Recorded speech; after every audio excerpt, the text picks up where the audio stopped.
I showed up to Grayson's lake house 20 minutes late on purpose. Haley told me it was just a work dinner, casual, to celebrate the end of a project. Just the team and a few drinks, she said. But the way she kept downplaying it made me suspicious. Haley never downplays anything. She's the type to plan brunch reservations like a tactical op. So yeah, I decided I'd show up a little late, let her settle in with her coworkers, see how she moved in her room without me in it. The house itself was something else. Nestled into the hillside with a view straight out over the lake, the place had that perfect blend of expensive restraint. Like someone hired a designer to make it look like nobody was trying too hard. Warm amber lights glowed through the windows. Jazz music floated lazily out onto the porch. Somewhere down the slope, water lapped against a dock. It was beautiful, perfect, unnaturally so. I stood at the front door for a second, staring at the reflections in the glass, trying to shake the feeling in my gut. That hollow, buzzing kind of anxiety. Like I was walking into something I wasn't meant to see. Inside, the house looked like a spread from some upscale lifestyle blog. Soft lighting, heavy furniture, expensive wine bottles lined up like decor, and the smell of something citrusy and herbal, like someone had thought through every sensory detail. Even the music felt hand-picked. I scanned the room for Haley and found her near the dining room archway. She didn't see me right away. She was talking with two guys. One I recognized as Mason, her coworker she always described as the office goofball. And the other I didn't recognize at all. He was taller, older maybe, wearing a navy blazer and that easy, practiced smile that rich guys get when they've never had to worry about consequences. Haley stood close between them, her hand resting casually on Mason's shoulder, and she laughed at something the other man said, or whispered, really, since he was leaning in close to her ear. Not close like friends catching up. Close like secrets, like confidence, like something I wasn't supposed to hear. Her laugh was light, relaxed, easy. And maybe I was just in my own head, but something about the way she carried herself in that moment, so comfortable, so in her element, made me feel like a guest. Not her husband, just a +1 she hadn't expected to show up yet.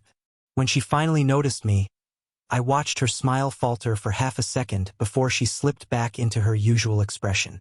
Cheerful, welcoming, a little too quick. "Hey, you made it," she said, breezing over with a kiss on the cheek that felt more like a gesture than a greeting. "Everything okay? Traffic?" "Yeah," I said. "Just took my time." She nodded like she accepted that, but the tension in her posture told me otherwise.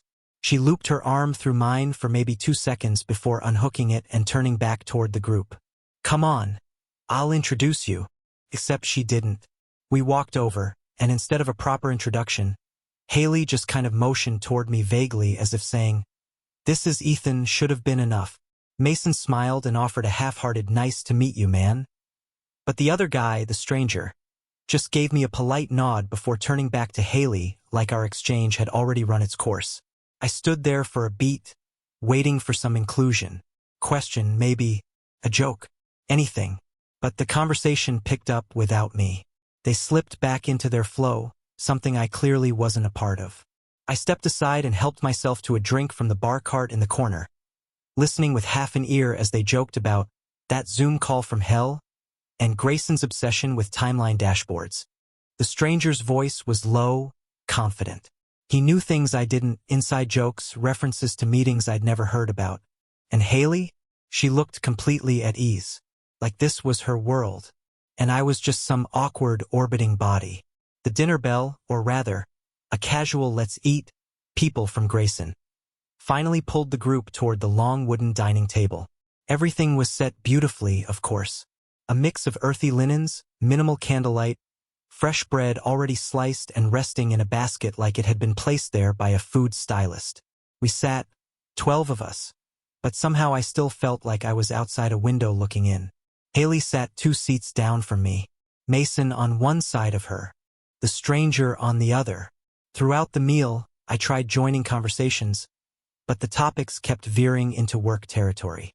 Marketing strategy, analytics dashboards, client politics.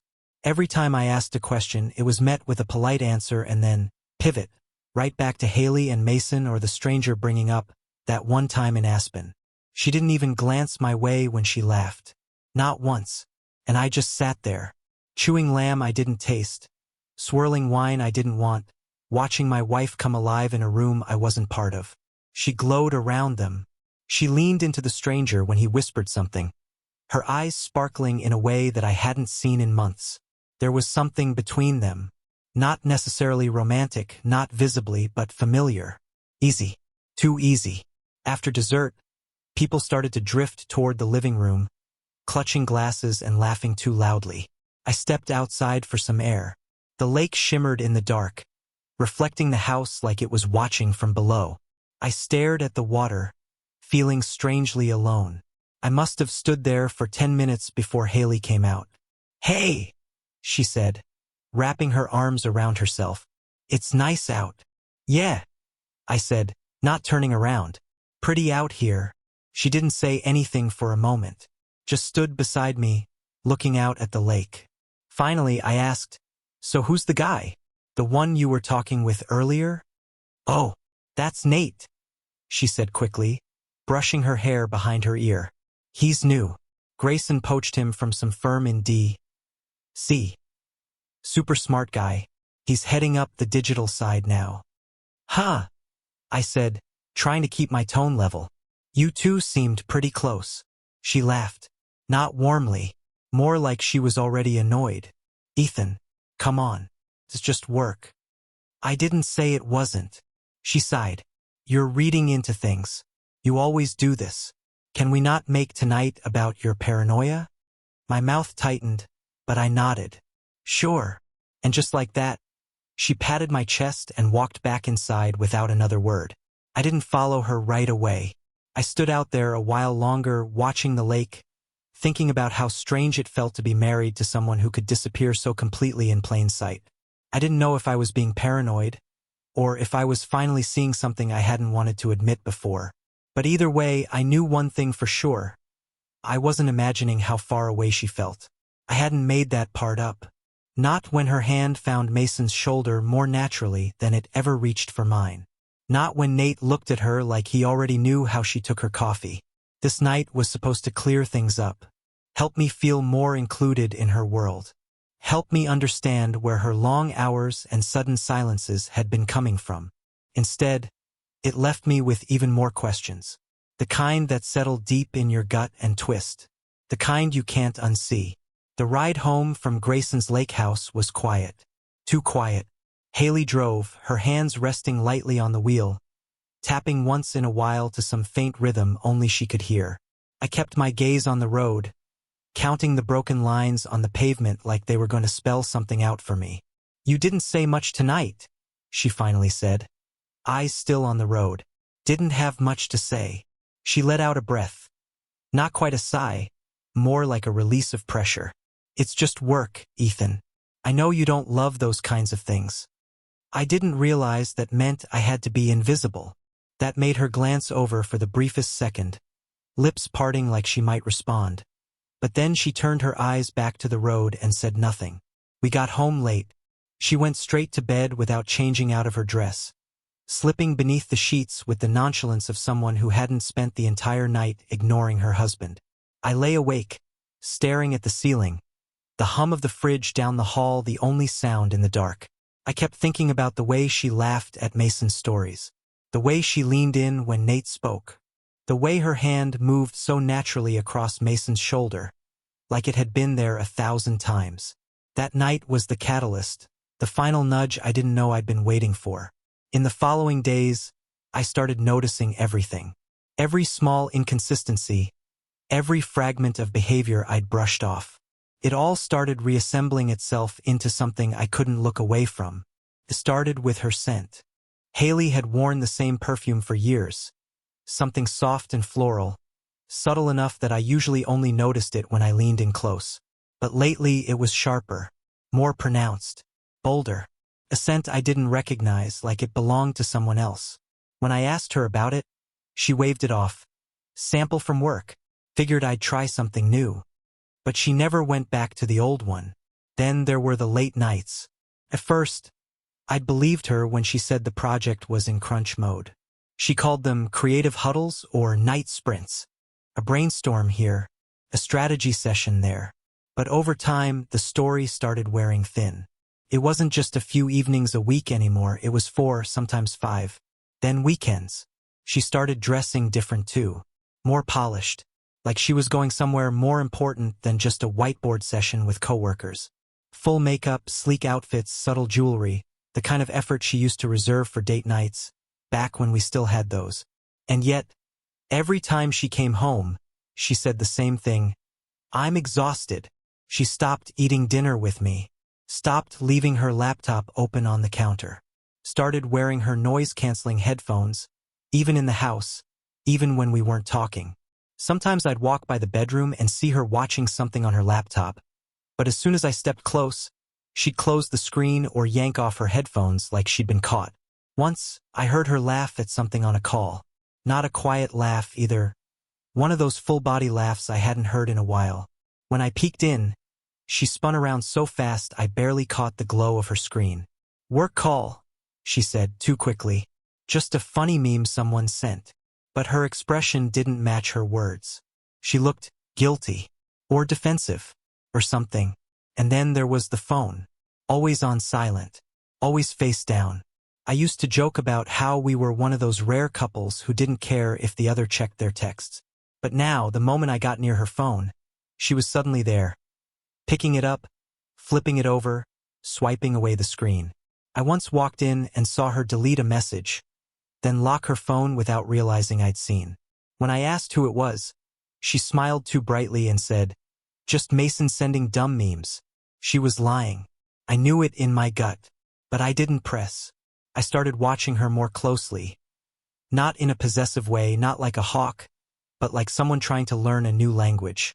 I studied her timing, her stories, her energy. It became a pattern. She left home energized, came back distant. She started talking less, laughing less except at her phone. She'd tell me she needed to clear her head and disappear for hours, coming back with groceries she never used or receipts that didn't match her route. The biggest red flag came one afternoon when I went to change the sheets. Haley usually made the bed herself, but she'd been in a rush that morning. As I lifted the mattress to tuck in the corner, I found something wedged between the frame and the box spring. A phone. Not hers. Not the one she used daily. This one was older. No case. Just a plain, unremarkable device with a single bar of battery left. My hands were shaking as I held it. It was locked, of course. But even the notification previews told me enough. Messages from numbers I didn't recognize. One said, "Still on for tonight?" Another, "He suspect anything?" When she got home, I asked about it point blank. She didn't miss a beat. "Oh, that's for work," she said, taking it from my hand. "Our firm gave everyone second phones for secure communications. It's just a backup." That might have worked if she hadn't been hiding it under our bed. From that day forward, I stopped pretending. I stopped trying to rationalize the obvious. I knew something was happening. Something beyond the usual drift that creeps into a marriage over time. And the worst part? It wasn't just about another man. It was the way she had begged *N to shut me out entirely. Like she was pre-grieving the loss of our marriage before I even had a chance to understand what we were losing. Like I was no longer the person she turned to, or wanted to turn to. She stopped confiding in me. No more rants about her boss. No more texts in the middle of the day with random thoughts or dumb memes. She didn't even complain anymore. Not about the weather. Not about work. Not about the dog that barked next door every morning. She just floated through the house like she was already somewhere else. Physically, we still shared a bed. But emotionally, we hadn't touched in months. Anytime I reached for her, a hand on her back, an arm around her waist, she'd flinch slightly. Not in fear, just discomfort, like my touch was unfamiliar. If I asked what was wrong, she'd sigh like I was being dramatic. If I said I missed her, she'd give me a small, sad smile and say, "I'm just tired." But I knew what tired meant now. It meant, leave it alone. It meant, don't ask because you don't want to hear the answer. It meant, the version of me you knew is fading and I'm not going to explain why. In the weeks that followed, I started documenting everything. Not because I planned to use it, but because it was the only way I could feel like I wasn't going crazy. I took photos of the second phone. *T her public posts. Jotted down times she left and came home. I even made a spreadsheet, pathetic as it sounds, just to keep track of her explanations and see how they lined up. Spoiler, they didn't. But I wasn't ready to confront her. Not yet. I needed more than a gut feeling. More than fragments. I needed something real. Something I couldn't explain away, or worse, something she couldn't talk her way out of. Because deep down, I still wanted to believe there was another explanation. I still wanted to believe my wife was worth trusting.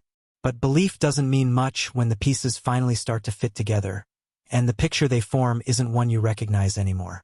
It was a Thursday night when Haley mentioned it, like it was no big deal. "We're doing a mini off-site thing tomorrow," she said, barely looking up from her phone. "Grayson booked a place outside town for a retreat-style work session. One night. I'll be back Saturday." I stared at her from across the kitchen table. She didn't even pause. I kept my voice neutral. "Retreat." She nodded, fingers still moving across her screen. "It's just a brainstorming thing. Low-key. Internal only." "Anyone I know going?" She gave a casual shrug.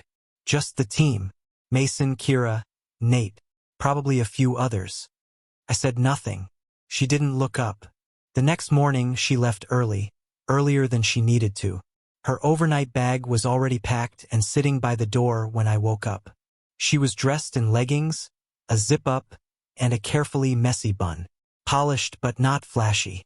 The look of someone who had thought through every detail and wanted it to seem like she hadn't. "Don't wait up," she said as she kissed me on the cheek. "We'll be running late. You know how these things go." I nodded, watching her leave. The door clicked shut. I waited 10 seconds, then moved to the window and watched her car pull out of the driveway. I stood there for a long time. Then I made my decision. I spent most of the day convincing myself not to do what I already knew I was going to do. I told myself I'd go to the lodge just to look, just to see the parking lot. Maybe her car, maybe some signs of a team event. Just to confirm, just to ease my mind. I waited until the sun went down. Drove with the windows cracked, music low, heart pounding so hard I thought I'd have to pull over. The lodge was an hour outside of town, nestled in the trees off a winding 2-lane road. Not a single other car passed me. It was dark, almost too dark. Just trees, stars, and the occasional scatter of headlights around a bend. When I got there, I parked down the hill a little and walked the rest of the way. The main building was quiet. A few lights on. Most of the windows dark. It didn't look like a work event. No banners. No catering vans. No flip charts or presentations. Just the soft glow of lamps behind drawn curtains and the low thrum of music I couldn't place. The side door was unlocked. I slipped inside, quiet as I could, heart thudding against my ribs like a warning bell. The hallway was lined with old framed photos and a dark runner that muffled my footsteps. I walked slow, careful, past a few closed doors until I heard voices up ahead. A room to the right had its door ajar. Not wide open, just cracked, like it had been shut in a hurry and didn't quite catch. That's where the sound was coming from. Muffled laughter. Then quieter voices. A man and a woman. Familiar. Too familiar. I moved closer, pressing my ear just enough to the gap to make out the words. Mason. And Haley. At first, they were joking about something from work. I heard her mention Grayson's obsession with timelines again. Mason laughed. Said something about burning the whole Gantt chart. Haley giggled, and I hated that I still recognized the sound of it. A real laugh. Not the forced one she used on calls. This one had warmth. *Macy. Then it shifted. There was a pause. Then Mason's voice again, lower. "You sure we're good on this?" Haley responded, her voice light, almost teasing. "Yes, stop freaking out. He doesn't suspect anything." There was the sound of movement, furniture shifting. A chair being dragged. Then a gasp. Not loud, but enough. Mason again. "I just don't want to screw this up. If this gets out." "It won't," Haley cut in. "We're being careful." He thinks I'm working myself to death. He's too wrapped up in his own guilt to question it. My stomach dropped. Then she added with a quiet laugh, "Plus, he'd never come out here. He trusts me." I had to grip the door frame to keep myself steady. Mason said something I couldn't catch. Haley answered with another laugh. Then she said, softer now, "We just need to keep the story clean. No digital trails. No overnights in town. This place is perfect. No one here, no one watching." My hands were sweating. My legs felt unsteady. Mason replied, voice serious now, "And what about us? After this?" There was a pause. Then Haley said something that made my blood go cold. "After this, we get to start fresh. No more secrets. But we do this right or we don't do it at all." Mason let out a low breath. "I'm in." "Good," she whispered. "Then let's make it count." There was a rustle of movement, then silence. I didn't wait for more. I stepped back from the door, turned, and walked down the hallway as quietly as I came. My feet felt numb. My thoughts were static. White noise. Every sound muffled like I was underwater. I got in my car and sat in the driver's seat, hands gripping the wheel so tightly I thought it might crack. I didn't cry. I didn't scream. I didn't even think. I just sat there, staring out into the dark, letting the pieces of my life rearrange themselves into a new shape I didn't recognize. This wasn't a flirtation. This wasn't emotional drifting. This was coordinated, planned, strategic. Everything I had brushed off, every lie, every inconsistency, every night she slipped out the door with a half smile and a vague excuse, had led here, to a lodge in the woods, to a cracked door, to a conversation I wasn't supposed to hear. And the worst part? I knew now that it had never been about me missing something. It had always been about her making sure I didn't see it. That night, I didn't drive straight home.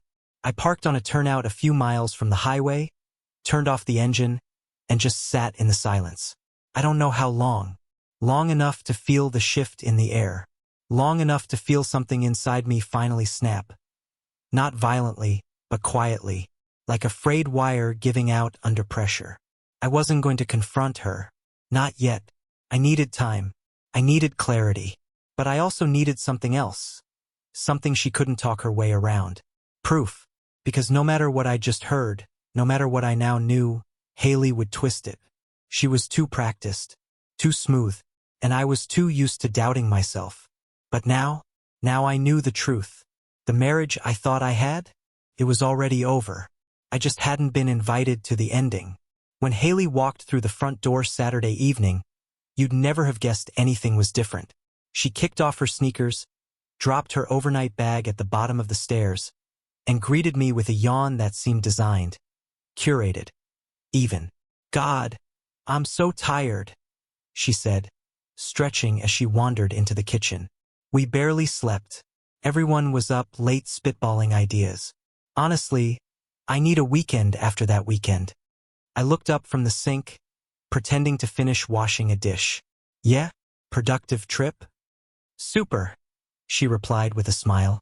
"Grayson wants to pitch a new digital arm. Nate's on fire lately.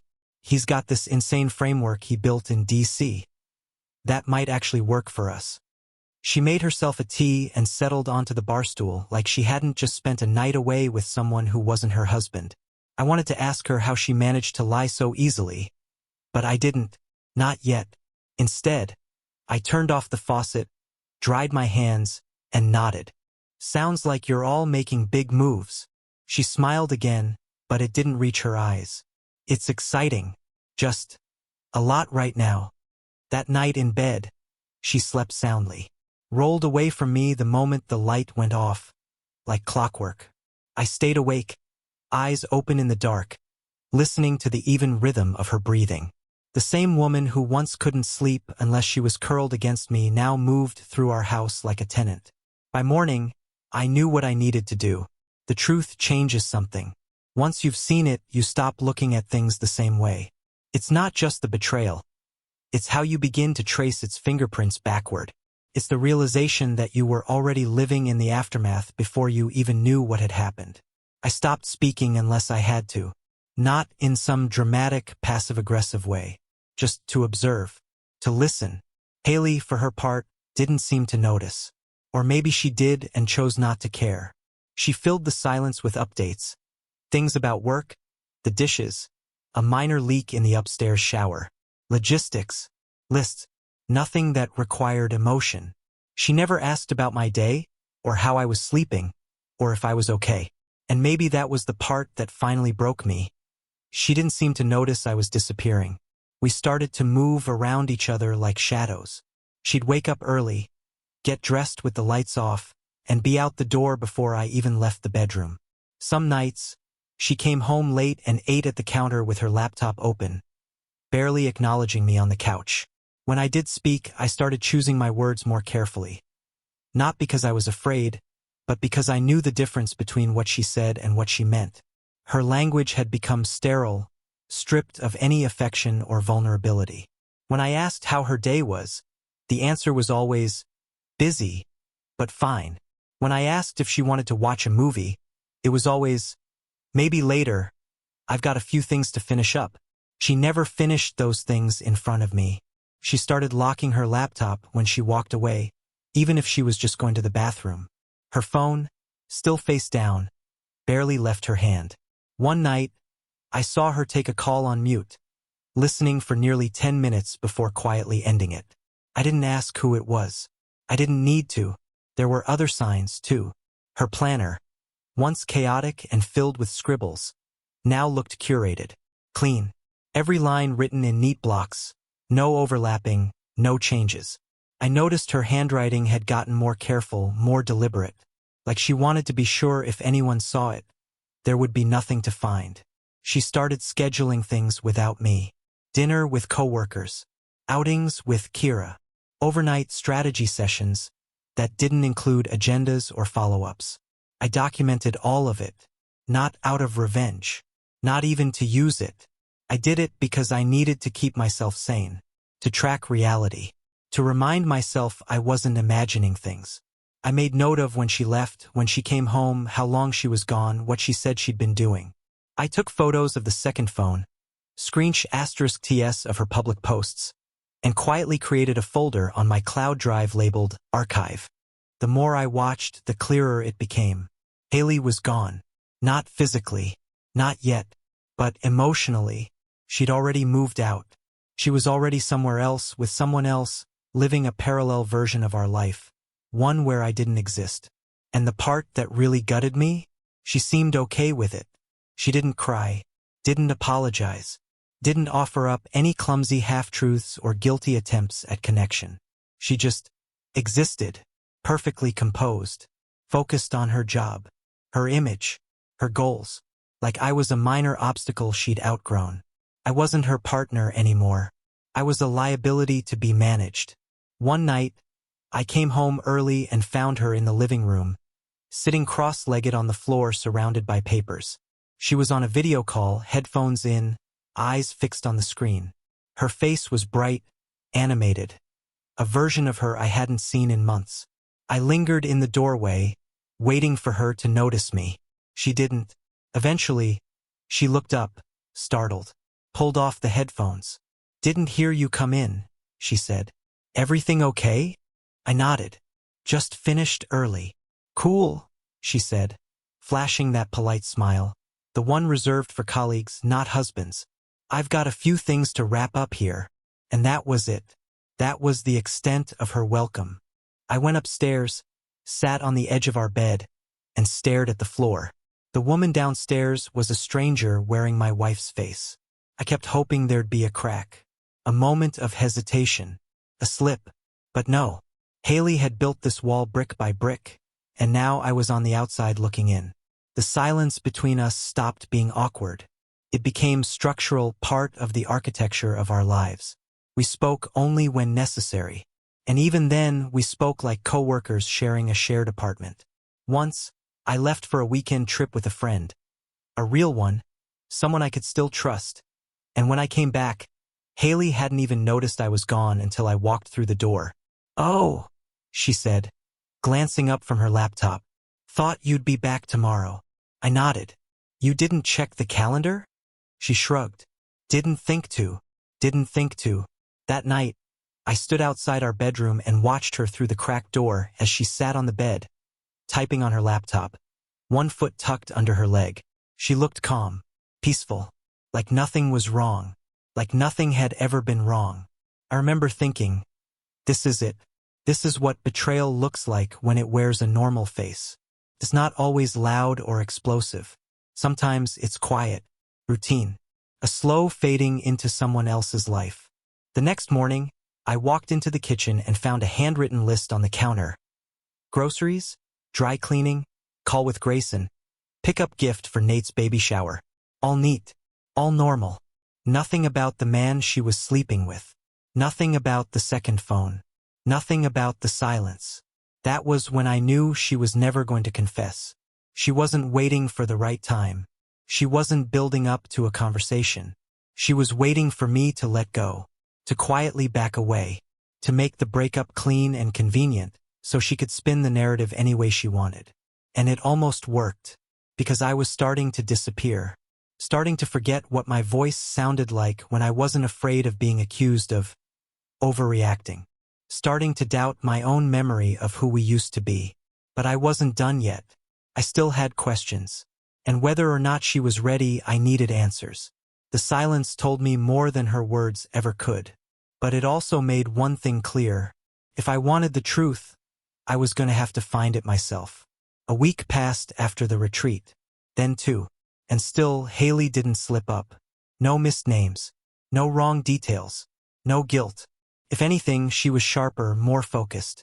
She doubled down on her routines, got more organized, more put together. From the outside, it probably looked like she was thriving. But from where I stood, it felt like watching a stage performance she'd rehearsed to perfection. And maybe that's what pushed me, because the more seamless she made it look, the more I realized she didn't think she'd ever get caught. So I stopped waiting for her to trip. Instead, I started laying traps. I bought a small digital recorder. Nothing fancy. Something cheap off Amazon that could run for hours on a single charge. Then I waited for the right moment. A Friday morning, right before she left for another late strategy meeting. We were standing in the kitchen. She was dressed in a crisp blouse tucked into navy pants, hair in a low bun, already looking like she belonged to someone else's day. "Don't wait up," she said, sipping her coffee. "I might be out late." "Another brainstorm?" I asked, keeping my tone casual. She smiled without looking at me. "You know how it is." I slipped the recorder into the inner zipper of her work tote just before she grabbed it from the counter. She didn't notice. I wasn't expecting fireworks. I didn't even know what I was hoping to catch. I just knew I had to stop guessing. I needed something real, something undeniable. That night, she came home past midnight, quiet, calm, as if nothing had happened. "Everything go well?" I asked, sitting on the couch as she walked in. She nodded, setting down her bag. "Long night. We're getting close, though. Nate had a breakthrough on the rollout." "Nate, of course." I waited until she was in the shower to grab the recorder. Plugged it into my laptop with trembling hands. There were 3 files. I clicked on the largest one and put in my earbuds. At first, it was just background noise, movement, typing, footsteps. Then, about 40 minutes in, came voices. Mason, Haley, and someone else, maybe Kira. They were laughing about something, teasing Mason for his playlist. Then, the others drifted off and I heard chairs shuffle. Then just Haley and Mason, their voices lowered. It started innocent enough. Mason complaining about Grayson. Haley venting about unrealistic deadlines. But soon the mood changed. I heard Mason ask, "So, next weekend?" Haley responded, "Yeah, he's got plans with his friend Josh. He won't notice."